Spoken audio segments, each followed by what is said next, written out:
In this video, I'm gonna teach you how to use the Wise card in Japan. It's a very quick and easy process, so make sure to follow along. If you acquired a Wise card, either a digital version or even a physical one depending on your region, you will be able to use it abroad on any region of the world. So, if you are trying to use the Wise card in Japan, you have two options. The most convenient one is to use the card regardless of which currency you have on your account.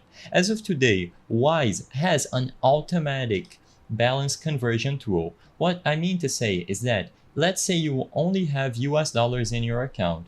If you make a purchase in Japanese yen, the balance that you have in US dollars is going to be automatically converted for you. So you don't need to do any sort of special setup. As long as your card is properly activated with a PIN set up, attached to a digital wallet, or however you prefer to use the card, and you pay any transaction, it is going to get converted automatically for you in that specific currency. So in the case of Japan, Japanese yen.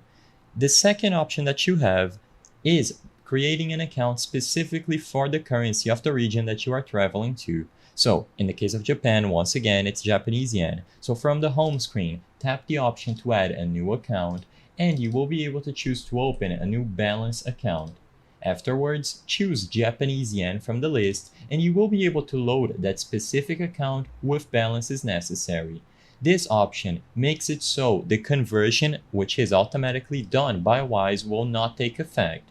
There isn't much difference, but sometimes you might be able to get a cheaper conversion rate if you add the money first and then it is taken from this balance instead of being converted by Wise.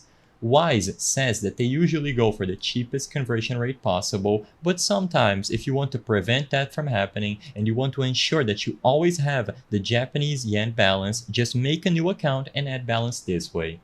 Regardless of which option you pick, the Wise card can be used in Japan without any issues. I hope I was able to help you on how to use Wise card in Japan. If this video helped you, please be sure to leave a like and subscribe for more quick and easy tips. Thank you for watching.